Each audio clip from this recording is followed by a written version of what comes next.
Well, I just went through and finished diagnosing an AC issue that I had on this 2017 Chrysler Pacifica. The AC clutch was not coming on, even though I have good static pressure in the system.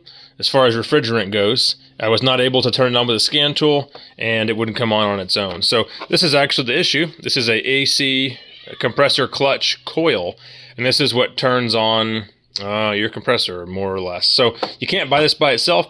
Well, you can. I'll put a link in the description where to get it. Most everywhere is going to want to sell you an entire compressor, but you can get a component kit if you know what to look for and you look hard enough. So they're not very cheap. I found one company selling them for about 150 bucks for a new, and I found this parts kit for $48. Now, it's probably not the highest quality, but I'm not going to be using the clutch or bearings. I'm just going to be using this static coil. So how you'll know if your coil is bad is if you have an open reading or a very, very, very high resistance. So this one, for example, was 4.5 mega ohms, which is pretty much open. And this one right here is 3.5 ohms. So I don't know the exact spec. I want to say it's between 3.5 and 8 for a good coil. There's a video that I will link where someone has a compressor already out and they're showing how to get down to this piece. I'll also kind of show you the process, well, sort of, not really a how-to. But here is the pulley, and here is the clutch. Down inside here where this spline section is, there are a couple of washers or shims. You have to keep those. If you lose those, then you might as well put a new clutch on because your spacing is going to be wrong. Then we have a 110 mil bolt and a couple of snap rings. That's pretty much that whole assembly there. For getting this off, it's actually a little bit difficult. What I did, since it's splined, you have to pull on it. You can't just tap on it. It's not going to fall off. What I did was actually, let me zoom in here. I got a pair of vice grips, and I grabbed between this protruding piece and the inside. You can see where I was grabbing between these two and pinched here, and then I pulled off.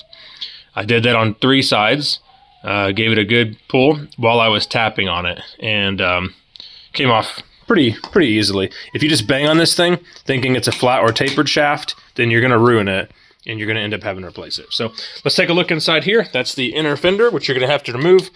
It's mostly 8 mil, one I think 7 mil, and the rest are 10s. But that's what covers up all the goodies inside here.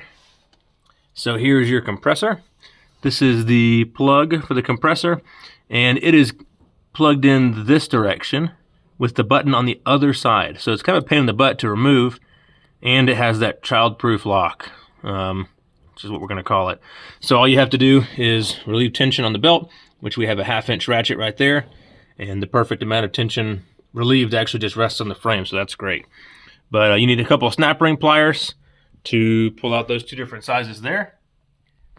I'll put a link to the snap ring pliers that I used. Do not remove the snap ring that is inside this section. That would be bad. But anyway, pull 2 snap rings off, pull the clutch off, pull the pulley off, and then your coil is going to be there on the back. So, yep, not exactly a how-to video, but just trying to show you guys some of the diagnostic process that you may have to do if your AC isn't working, and maybe this will help you out. So if you have any questions, put them in the comments. Thanks for watching.